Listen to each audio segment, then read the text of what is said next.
It was not a fortress, nor a bunker, nor a command post. It was just an ordinary apartment building. 4 stories of brick and plaster where families once argued over kitchen schedules and hung laundry on thin wires above the courtyard. Before the war, its stairwell echoed with children's laughter, the rattle of dishes, and the steady rhythm of a city that still believed in tomorrow. Then the front reached the Volga, and this address, insignificant on any map, became a coordinate that entire divisions would die for. The city around it burned in layers of dust and smoke. Every street turned into a front line, every basement into a shelter, every window into a loophole for a rifle. The house found itself in the middle of that chaos by accident, an unlucky geometry of war. Inside it was cramped, cold, and dim, but from its upper floors, one could see far across the ruins, and that view turned the building into a prize. Mortar shells beat the walls until the paint came off like skin, and the air smelled of lime, iron, and smoke. In any other winter, tenants would have complained about the drafts and frozen pipes. In this one, the draft meant survival, a warning whisper that the enemy was near. By the end of that first week, the house had lost its name, its purpose, and its history. What remained was only a shape, a boundary between existence and silence, and a handful of men who refused to let it fall. They did not arrive with music or banners. They came quietly, moving through the gray streets of Stalingrad like shadows, carrying their own weight of dust. Each man clutched a rifle, a satchel, and the silent knowledge that no one was coming to relieve them soon. Their commander, Sergeant Yakov Pavlov, studied the building not as shelter, but as a weapon. From its windows, one could see the river, the factory district, and the endless columns of smoke rising from both sides of the front. He divided the space the way an engineer divides a blueprint. The basement would hold supplies and the wounded. The second floor would be for machine gun nests. The roof, a lookout post. Furniture became armor. Doors were torn from hinges and stacked as barricades. Radiators, bricks, even sand from the playground outside were hauled inside to reinforce the windows. By nightfall, the rooms no longer looked like apartments. They looked like anatomy, each corridor a vein, each window an eye watching the battlefield. Pavlov moved among his men with the calm of someone who understood that routine could outlast fear. He spoke little, only assigning sectors and reminding them to conserve ammunition. When the first shells struck nearby, no one flinched. The house had been transformed. It was no longer a place to live, but a machine designed for endurance. And from that moment, the men inside stopped thinking of escape. Their task was brutally simple: hold this structure until the city itself remembered how to breathe. The first assault did not begin with shouting or drums. It began with the low hum of artillery far beyond the river, a vibration that crawled through the concrete and settled in their bones. Then came the shriek of shells, and the world outside the windows erupted into dust. German infantry advanced in waves, disciplined and steady, their silhouettes flickering in the firelight like shadows from another world. Inside Pavlov's house, every man knew his angle and his range. They fired in bursts, never wasting bullets, never breaking rhythm. Each trigger pull was a heartbeat. The walls cracked and peeled, filling the rooms with powdered brick that stuck to the skin like flour. Sometimes the silence between bombardments was worse than the noise itself. It felt like the air was waiting to collapse. Twice that day the enemy reached the ground floor, and twice they were pushed back by grenades rolled down the staircase like iron apples. When night fell, the men worked by candlelight, patching holes with doors and furniture. The house smelled of oil, sweat, and smoke, an odor that would never truly leave them. Outside, flares hissed in the darkness, casting fleeting daylight across a city that was no longer a city, only a graveyard of glass and rebar. Pavlov wrote a short note to command: "We are holding. The enemy attacks constantly." That was all. No exaggeration, no plea for help. Just a statement of fact from men who had turned an apartment block into a heartbeat of resistance. Days inside Pavlov's house began to lose their edges. Time no longer flowed. It dripped slowly, like water from a cracked pipe. The men learned to measure life in cartridges and cups of water. A single loaf of bread could last 2 days if sliced thin enough, and every crumb that fell onto the floor was picked up and eaten. They collected rain in helmets, melted snow on rifle barrels, boiled water in tin cans blackened by smoke. The basement became their hospital, their kitchen, and their refuge. There, the wounded lay on sheets torn from curtains, listening to the rumble above as if the ceiling itself were breathing. The air reeked of iodine, kerosene, and gun oil. On the upper floors, machine gunners wrapped themselves in blankets to fight the cold that crept in through shattered windows. They spoke little, because in that place, every word felt like a waste of oxygen. When a lull came, someone would hum a tune from home or carve initials into the butt of a rifle. Those small gestures, fragile, human, were their rebellion against the mechanical rhythm of war. Laughter appeared rarely, but when it did, it echoed down the stairwell like sunlight. Each night, Pavlov walked the rooms, checking on his men, counting the ammunition, and nodding silently to those still awake. In the frozen silence of that house, routine was more than survival. It was defiance. Fear never truly left the house. It lived there, quiet and disciplined, like another soldier assigned to the roster. It crept in when the wind howled through the broken windows, or when footsteps echoed in the stairwell without a name. But with time, the men learned to manage it, not by courage, but by habit. Habit was their armor. They cleaned their weapons at the same hour, checked the firing ports before dawn, and whispered the same short prayers under their breath. Fear became part of the schedule, something acknowledged but never obeyed. Outside, the city screamed, but inside, every gesture followed a ritual precision. Reload, breathe, aim, fire. Even the simplest motion, tying a bootlace, lighting a cigarette, was an assertion that they still controlled their own rhythm. Sometimes, during the rare quiet hours, they could hear the enemy speaking, or the clatter of German boots on the frozen ground. Those sounds reminded them that they were surrounded, but also that they were still alive. Pavlov never gave speeches. He simply moved through the rooms, his calm presence steadier than the walls.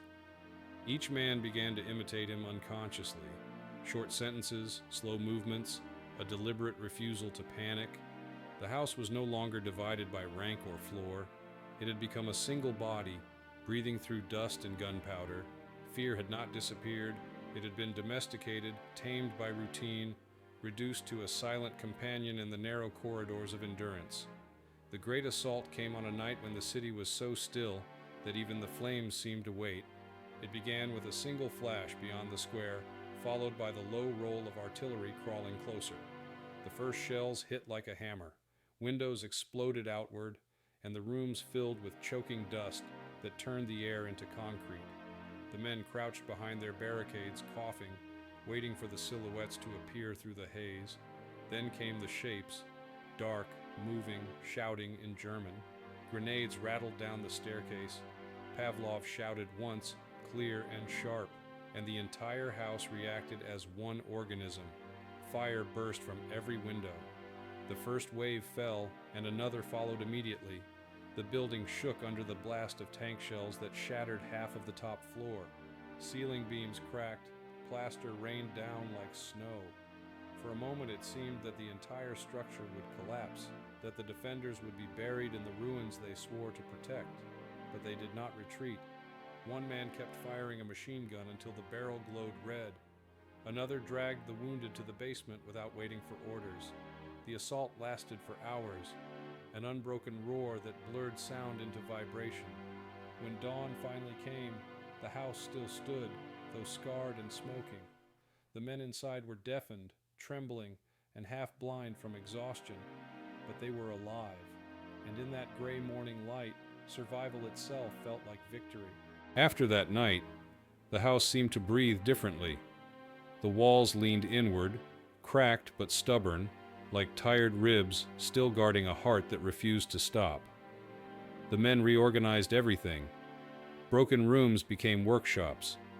The wounded who could still move were assigned simple tasks: cleaning rifles, boiling water, cutting strips of cloth from uniforms, It was no longer an army, it was an ecosystem. Everyone depended on everyone else. Pavlov drew no new plans. He simply let the rhythm emerge on its own. Someone always listened to the radio. Someone always watched the street. Someone always kept a pot warm for melting snow. The basement smelled of medicine and smoke, the upper floors of iron and oil. One man joked that the house was alive and that they were just its blood cells rushing to plug the wounds. There was truth in that. Their cooperation was instinctive, wordless, built on glances and small gestures. A raised eyebrow meant reload. A nod meant cover me. A quiet tap on the wall was the closest thing they had to a song. When one man fell asleep from exhaustion, another simply picked up his weapon without a word. The network of hands carried them through the days. It was not discipline in the military sense. It was something more primitive and pure, the shared will to keep breathing, to keep fighting, to keep the pulse of the house alive. In Pavlov's house, time lost its structure. There were no mornings or evenings, only light and darkness trading places through the broken windows. The men stopped asking what day it was. They measured existence in shells fired, in hours of quiet, in how many candles remained. Outside, the season shifted from smoke-gray autumn to the white glare of winter, but inside, everything stayed the same, cold, dim, heavy with breath. They learned to judge the hour by the chill in the air or the pitch of the wind crawling through bullet holes. A calendar without dates became their reality, and in that strange rhythm, they found something close to peace. When the shelling paused, they cleaned their rifles or mended torn gloves. Some carved small symbols into the walls, tiny personal calendars no one else could read.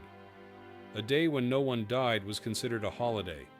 A night with soup instead of dry rations was a festival.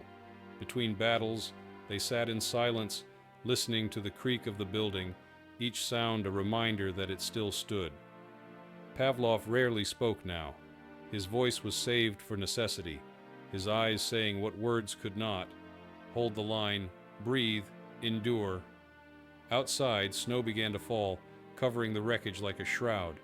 Inside, men closed their eyes and imagined it was quiet because the world had finally gone to sleep, not because it had died. It happened suddenly, after so many silent weeks that even the idea of movement felt unreal. At first, there was only a faint vibration underfoot, then distant gunfire, unfamiliar, sharper, closer. The men froze, listening.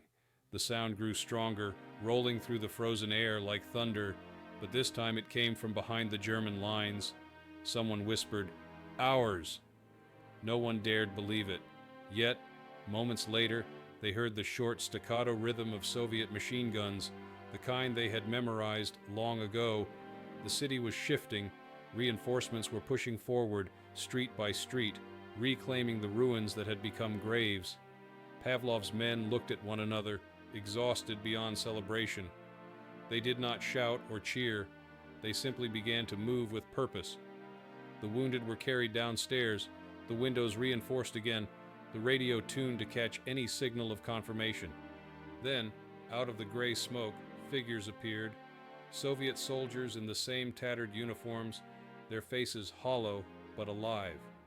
They brought food, ammunition, and the first news from beyond the house. The line was advancing, and Stalingrad was breathing again. No speeches were made. The newcomers just shook hands, awkwardly, as if afraid that touching might break the fragile reality of survival. For the first time in 2 months, Pavlov's house was no longer an island. It was part of the world again, and the world had answered back. When the defenders finally stepped outside, the cold hit them harder than any explosion.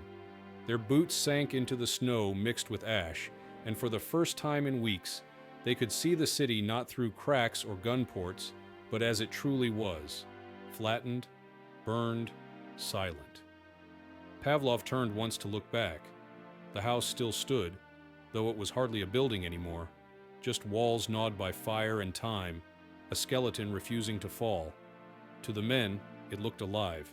They had carried its weight, patched its wounds, and filled its hollow heart with their own pulse. What had begun as an ordinary apartment block had become a monument before their eyes, built not from stone, but from endurance. Years later, people would call it Pavlov's house, as if it had always been meant for this role, as if destiny had marked it from the start. Yet those who were inside knew better. There was no prophecy, no grand design, only a handful of soldiers who refused to step back when everything else was collapsing.